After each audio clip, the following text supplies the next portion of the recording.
Welcome to the Defence Property Podcast, the podcast where we talk about all things property investing and real estate for Australian Defence Force personnel.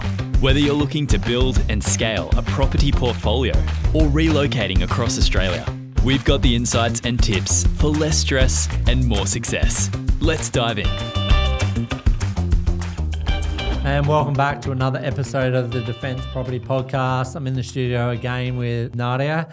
Nadia, how we going? Oh, I'm good, thank you. Sweet. What's been happening? Am I your default or you enjoy having me here? Default guest when there's no one else. No, we've got a couple of good guests coming up. So a few Defence members talking about their portfolios. Yep.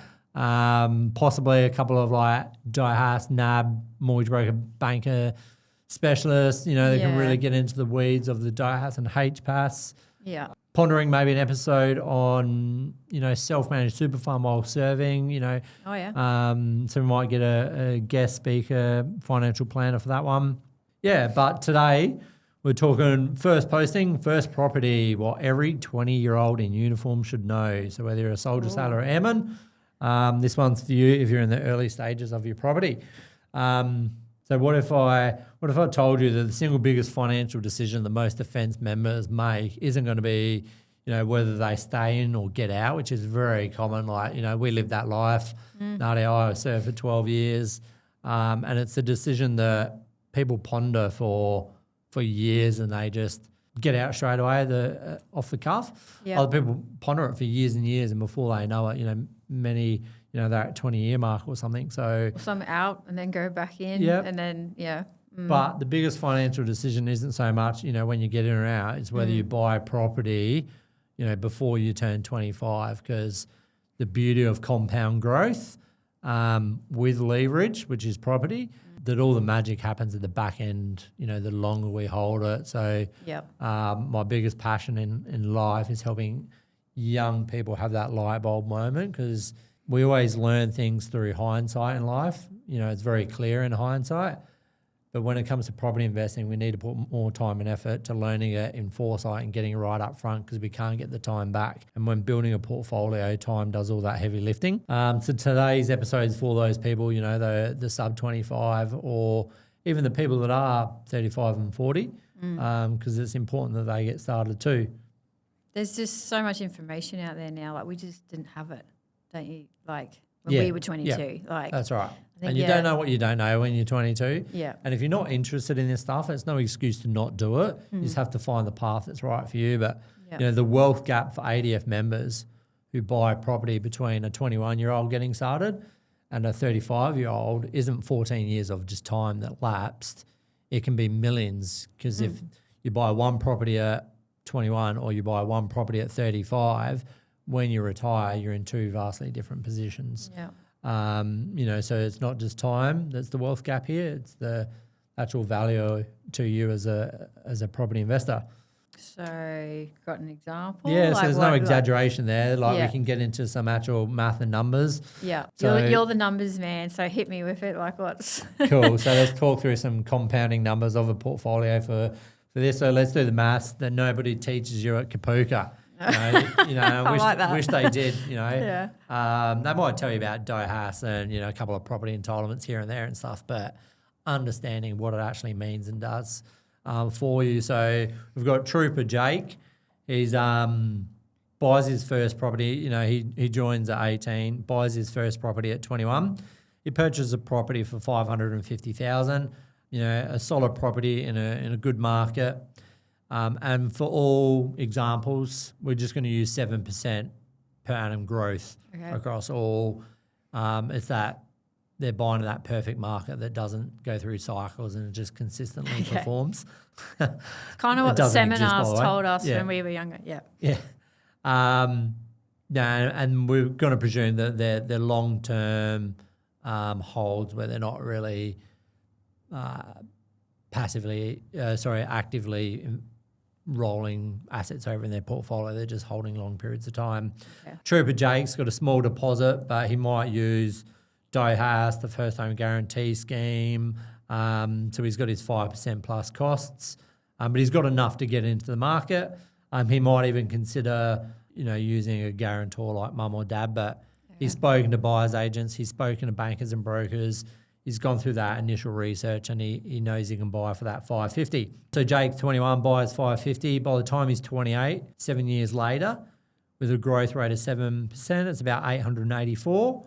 By the time he hits 35, so 14 years of holding the property, it's over doubled at 1.42 million. And then by the time he hits 50 and 65, we're talking 3 million. And it's quite scary that current trends, 7% growth rate on real estate in Australia, is approaching 10 million after he's held that for 40 odd years, 44 years, which does seem unpalatable. But if we go back to 1970, the average house price was $12,000. So if we put it in that context, it probably brings it to be a fairly realistic sort of scenario. Right. So Trooper Jake's done all right for 44 years. And he's probably paid off the loan completely in that 44 years and got good savings. He might be investing in other stuff with it, but he's got good cash flow with that one property after 44 years. Now let's look at Corporal Sam, who waits until they're 35 years old. Finally feels ready. They've put all that getting ready and analysis paralysis behind them, and they make their purchase. And they're in a steady relationship. They've probably paid off their car and they feel more financially settled and stable. Same market conditions, similar growth, but that $550,000 property, that's now 1.4, because when Jake was 35, 14 years later, it was 1.42. Okay. So all of a sudden, Corporal Sam needs a much bigger deposit. So hopefully these 14 years he's been waiting to get ready, he's been saving. Or he does have, guarantor position or the first home guarantee schemes. Those policies are still available to help him get into the market. But he also buys at age 35 and holds till 65. So he's only got 30 years, whereas, Jake had 44 years. Yeah, wow.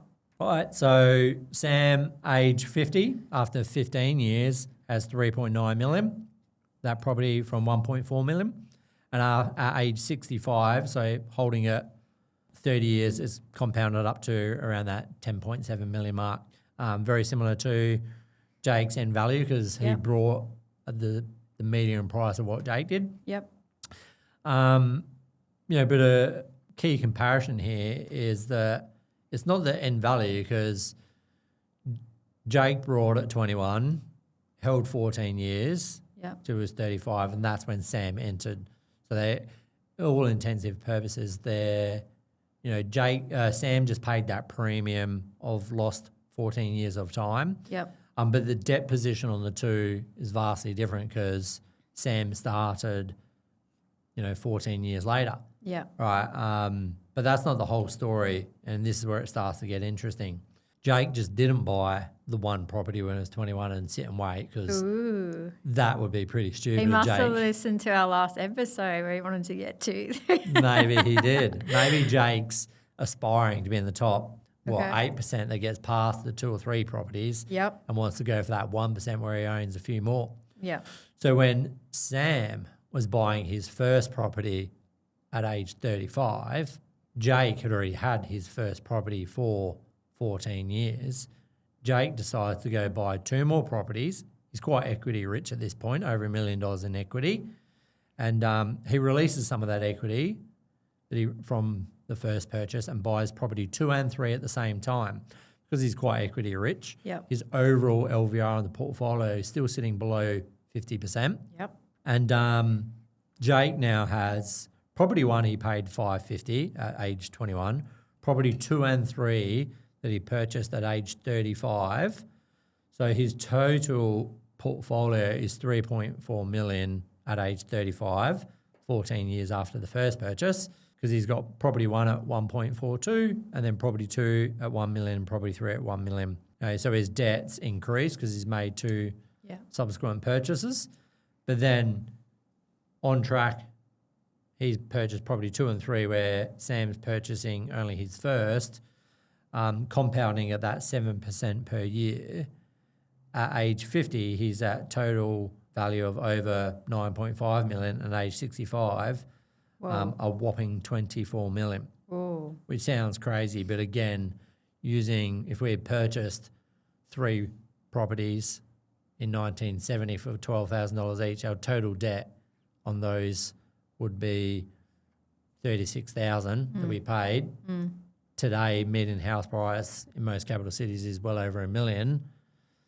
So, they've paid $36,000 and they've got, $3 million in market. So on current trends, it's still very realistic to be compounding at that 7% rate, where Jake is obviously in a far superior position to Sam from just starting earlier and allowing him to build into a third and a fourth property.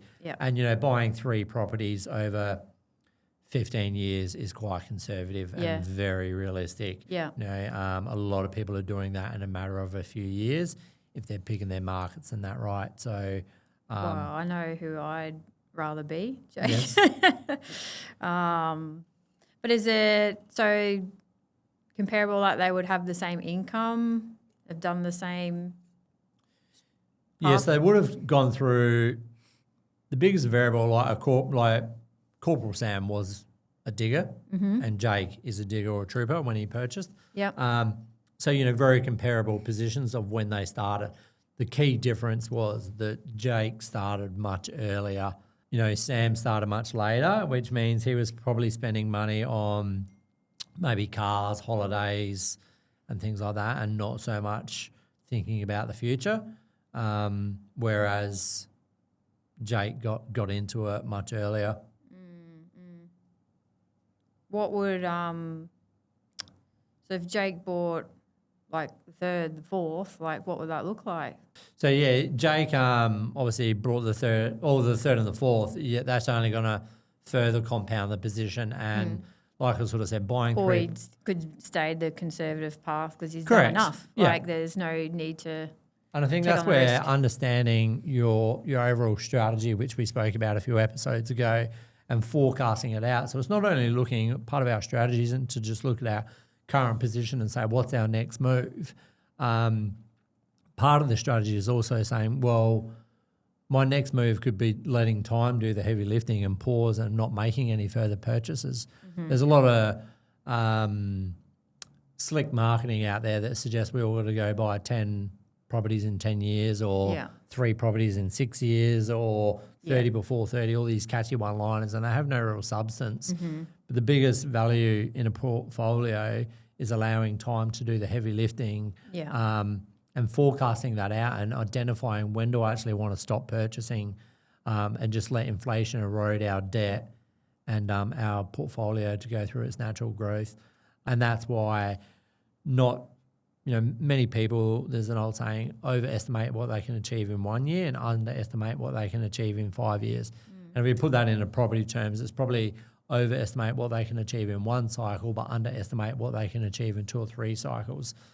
So just having that clear plan, like Jake was certainly in a position to buy property 4 and 5, but he certainly didn't need to either. But it all depends on what Jake's goals were, and goals and forms part of that strategy piece. So identifying what's the goal that you're trying to achieve and, reverse engineering our plan from there. Is Sam in a position to have bought 2, 3, starting that late?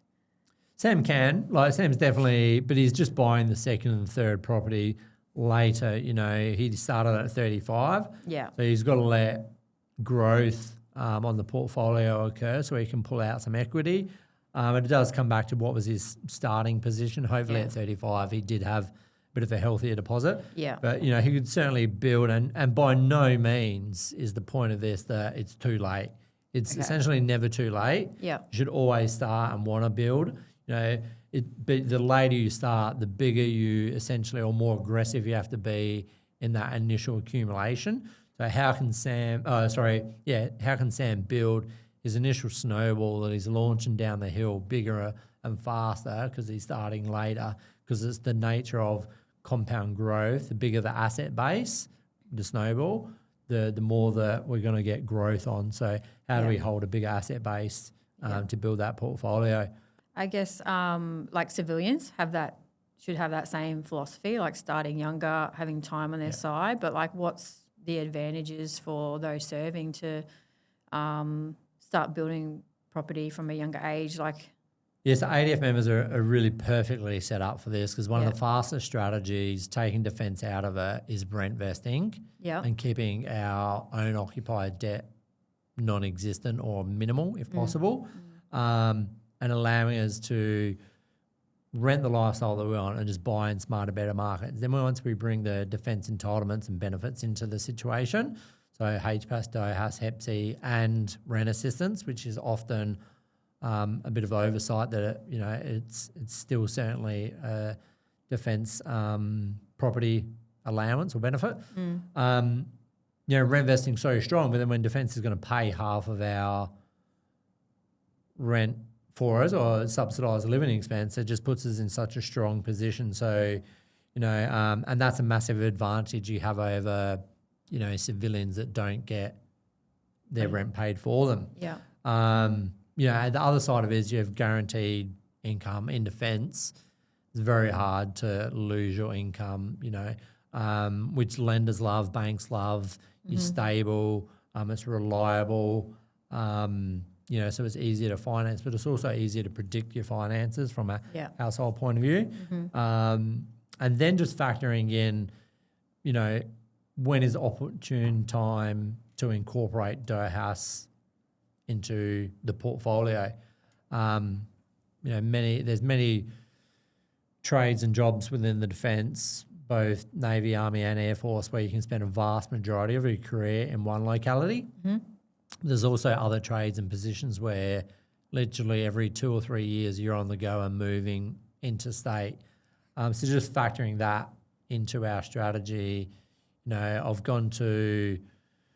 posted from Brisbane to Wagga Wagga. I'm going to go spend 2 years in Wagga. It could be an opportune time, depending on the market conditions there, where you might say, well, I'll give up our rent assistance, but I'm going to buy a property for the 2 years that I'm there, live in it, capitalise on HPAS and DOHAS, and then all of a sudden, when we post away, we go back to getting rent assistance.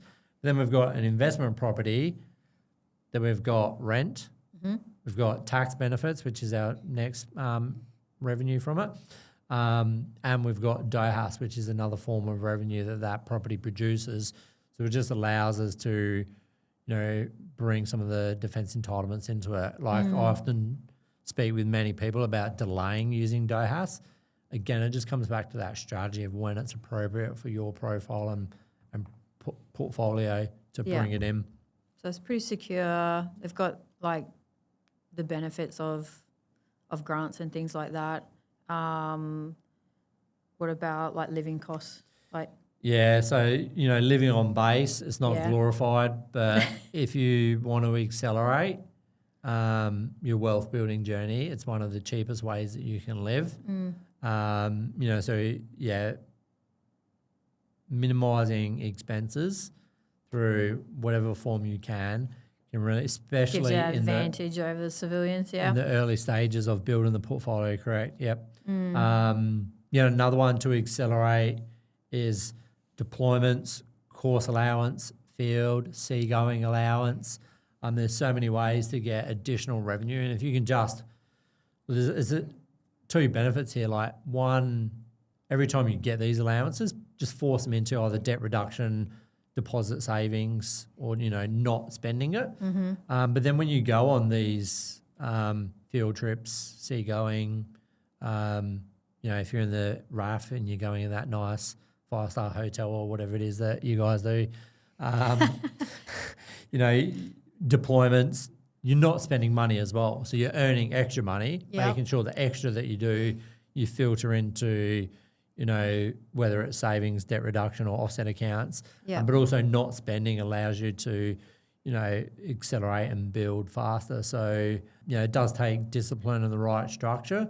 So there's lots of good sort of literature out there on different ways to budget and that. But, if you can get your head around this as a 20, 21, 22-year-old, it can really help sort of put you in the right position to build that property portfolio. So if you're living on base at the moment, you've got, actually got a little bit of extra cash because you're using that to your advantage. Like, what are you doing with it? Like, building savings or? Yeah, so it depends on your stage. Like if you're, making your first purchase, or say it's purely just saving. There's schemes out there that can help, like the First Home Super Saver scheme through your super, which you need to speak to a financial planner to sort of get set up. But if you're in that early, getting off the start line, it's purely just going towards savings and building. Yeah. If you've got property, and say it's an investment, I would hope you might have like an offset account against an interest-only loan where any additional savings and buffer money you have sits in offset, which essentially reduces the holding costs. Because if you have an offset account with a interest-only mortgage, it will reduce the monthly payment because you're only paying interest. Whereas if you have a principal and interest loan with an offset account, it actually doesn't reduce your holding cost. It'll reduce the interest over the life of the loan and accelerate the debt reduction on that property, but you're still going to be making your contracted 30-year term minimum repayments. So it's not necessarily going to improve the holding cost. So just something to keep in mind. And again, it comes part of that debt strategy, and it's all relevant how quick you're planning on making that next purchase. So where can people sort of go to if they want to find out about schemes and things and using that advantage? How can they implement that? Where do they go there's to? Obviously the three lenders that help with the DIHAS being Defence Bank, Australian Military Bank, and DIHAS. Regardless of who you approach those, I'd make sure they're familiar with the schemes as well. Just because they're in a position where they can do the loan for that scheme doesn't mean they're in a position to help you or they advise on all the quirky bits of info around using it and when's appropriate. I'm obviously a buyer's agent or an ex-defence buyer's agent, someone like a Discover Buyer's Agency and myself that have lived that life of 2-3 years at a time, that have used DOHAS, I've used HPAS. But make sure the person you're engaging there is acting in your best interest, not someone that's just selling you a shonky, overinflated house and land package, that, they're really working in the best interest of the developer, not you. Your chain of command to a certain extent can help you as well, especially if they've used these schemes. But, they can probably really help on the administration side and how to get your, HPAS is through your chain of command. DIHAS is you get your certificate through DVA. So just having those conversations, I guess, to put your greater plan together. What's the excuses? Like, why are there Sams out there and not enough Jakes? I mean, I don't know if there is actually. That's probably wrong to say that there's more Sams than Jakes, but what's the excuses of the Sams out there? No, I would say there are more Sams than Jakes. There's not many 21-year-olds that are buying their first property. Yeah. I think, there's a lot of Sams out there, I guess, life just happens. It's very easy, especially when you live at such a complex lifestyle where you move every 2-3 years at a time, you're going field. So, generally you don't have that many resources available to you outfield. So it's easy to put it off, but then you come back from field and you're going on course. It's a very complex lifestyle that they live. They operate in a high stressful environment with zero margin for error. They're training for wartime. That's their job and their role. Yeah. So they have very small tolerances to what they train for. But our property portfolio should almost be managed with the same approach that time's our most precious resource that we can't get back. So we've got to be meticulous in our methodology for building and scaling a portfolio. And just because you're going on a course for, whether that's a promotion course or a trade course, for 3 months and you've got high workload, it's not easy. So if it was, everyone would just do it and everyone would have 3 properties at 21. So you just work it out and make it happen. There's so many schemes available to you through First Home Super Saver scheme, First Home Guarantee scheme, First Home grants, HPAS, DOHAS. There's so much out there, all these fiscal policies that can help you, but it's just about putting it together in a strategy. And, as we've seen, we've had a couple of guests recently, 21 years old, 3 properties, another one, 24, 25, I think he was, that had 3 properties. So they're essentially in Jake's position, but they've already got their third property before they're 25. Yeah. So if we compound that out at, long-term averages of 7%, they'll be buying, I know these people, like 3, 4, 5, 6 properties by the time they're 35. And there's nothing, to hold them back other than getting the strategy and market selections and that wrong. But, from the conversations I've had with these guys, they'll do well. So that's like, I don't have a deposit or anything like that. Just knuckle down and save, get it done. 5% is the target these days to, start having the conversation of I'm ready to go. Like, if you can get to, 100K, that's amazing, and it gives you so many options on the strategy side.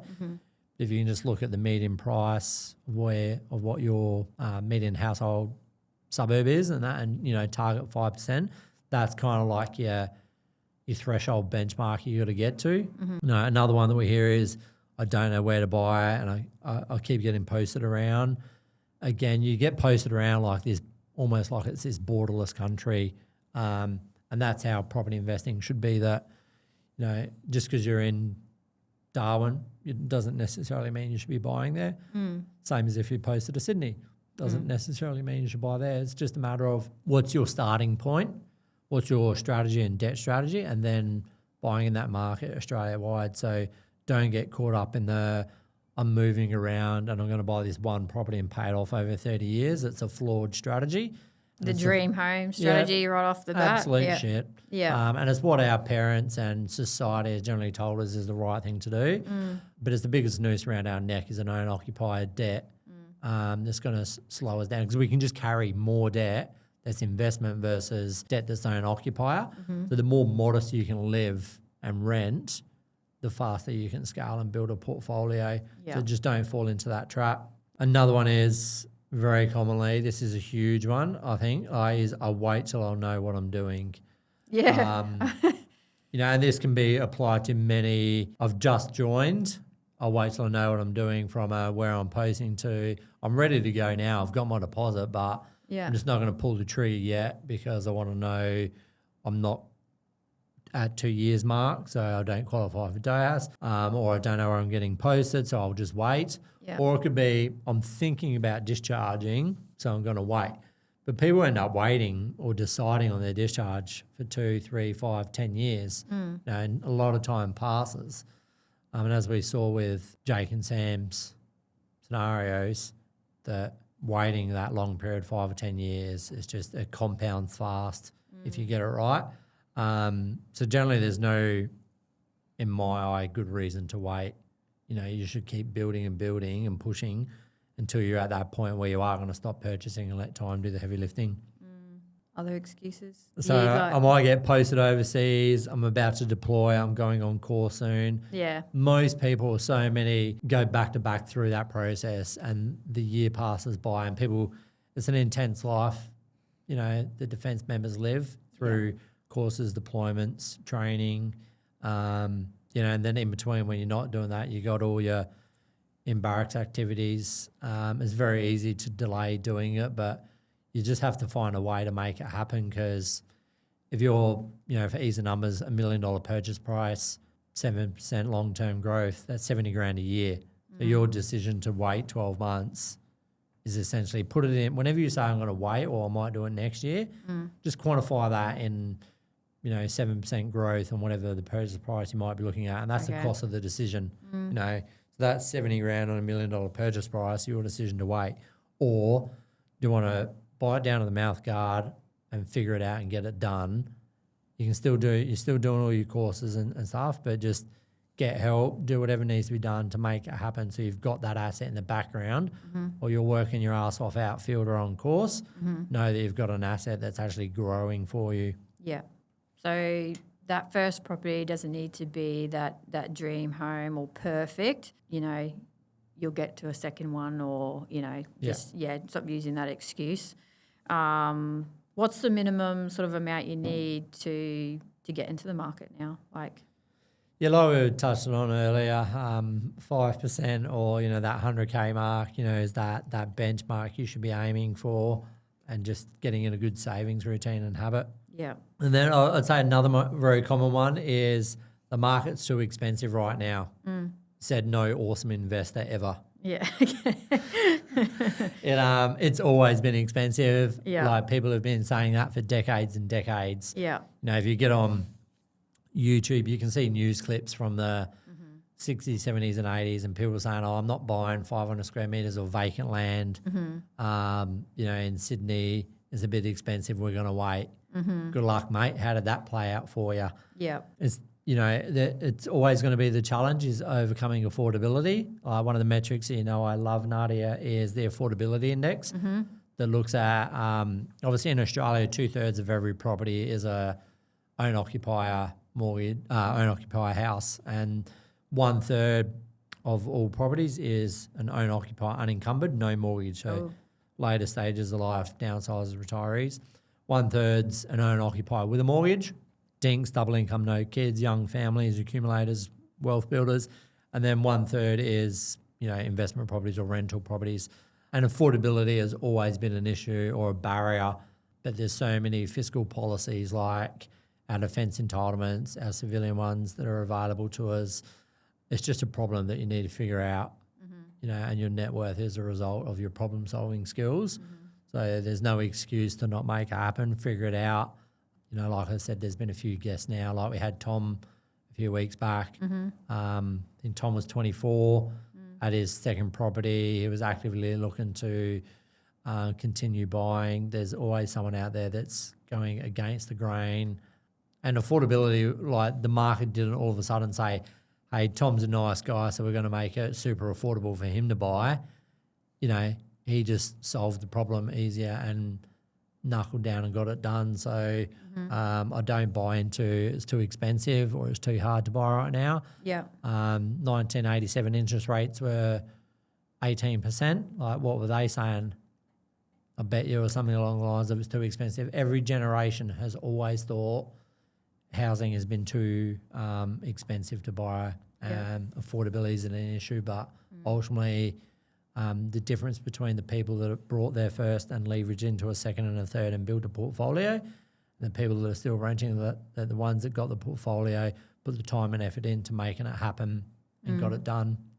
So it'd be worth exploring or talking to people in your position who've done it. 100%. You know, listen to the podcast here. That's a great place to get inspiration from other people who've done it. We're trying to get more guests on that have been through that wealth building journey. You know, there's a wealth of knowledge out there and information that's so readily available. You know, you just got to figure it out and come up with a plan for you. Like I can't stress enough like that strategy and planning it out, you know, is so important to make it happen. But don't start with your dream home. You know, no one or very rarely are we 21, 25, 30 and we buy our dream home in our dream location. And that's general, everyone. But when you're in defence, most of the time you don't even live where you want to live forever. You know, I certainly wasn't posted to any, like I'm a redhead, I couldn't live forever in Townsville. I reckon that would take a few years off my life, like that much sun. You know, so, and you're not buying your forever home either. Like, don't try and buy your forever home and keep saving. The market will move faster than you can save. To buy something, get it into the market, you know, and then if you can build 2 or 3 or 4 or 5 properties over a 10, 15, 20-year career, when you do know where you're going to live, if you've got 5 properties, you can sell 2 or 3, roll all that wealth into your own occupier and retain 2 or 3 investments, and you're in a good position. So you don't get caught up in that buying the forever home. Capital growth over yield is important. Like don't go chasing high yield, chase growth, and it's the uplift of the property that is going to make us wealthy, not the cash flow of the property. Cash flow will improve over time of that multi-generational hold. Keep it simple. Don't get sexy with complicating a plan. Like just buy good quality assets in good markets. Avoid townhouses and units off the plan. Avoid house and land packages. They're in markets that have saturated supply with inflated prices, with undisclosed commissions and all that. You know, nasty side of the industry. Don't over leverage. You know, don't put yourself in a position where you know you're awake at 2, 3 o'clock in the morning, stress your eyeballs. Again, have a plan and a strategy of how you're going to manage your portfolio, which includes, your buffers. So whether your buffers is 6 months of debt repayments or 12 months of holding costs, whatever it is, just understand your cash flow and your holding costs of your portfolio. As we saw in young Jake's example or some of the recent guests, you don't need to over-leverage and go too aggressive. Let time do the heavy lifting and you'll get there. Yeah. You know, don't property manage yourself. You know, it's a nightmare, property management. You're just managing tenants and problems. You know, for the small amount that you do pay, it's worth it. So for the 30-somethings, like no more excuses. Like they're still... Excuses don't pay the bills. Yeah. You know, excuses aren't going to buy your wealth. Excuses aren't going to, you know, people are doing it so it can be done. Excuses are just going to hold you back. Like if you really want it, make it happen. You have the income. Yeah, You have the if your entitlement. circle, that's right. You've got the income. You've got the income to save if you need to. You know, ask questions and find out. Go to the right people. How do I make this happen? If your inner circle is full of excuses and no one's doing it, it's probably not the. If you want it, change your inner circle. The people that have done it, that are doing it, that want to do it, you know, solve the problem. Yeah. So it's not too late. Certainly not too late. You know, if you've got time and you're kicking and you're employed, you can make it happen. So yes, Jake had an advantage of time over Sam. Yeah. Because Sam was buying at 35 versus Jake, so Jake had a very good head start. But you know, even if Sam brought one at 35 like he did and brought a couple more a few years later, Sam could be in a very good position as well. Yeah. But minimising mistakes. I listened to our episode a few weeks back on you know, the why 92% of investors never get past two properties. Yeah. In these examples of this episode, Sam and Jake both didn't make any mistakes. You know, they minimised the mistakes that could occur.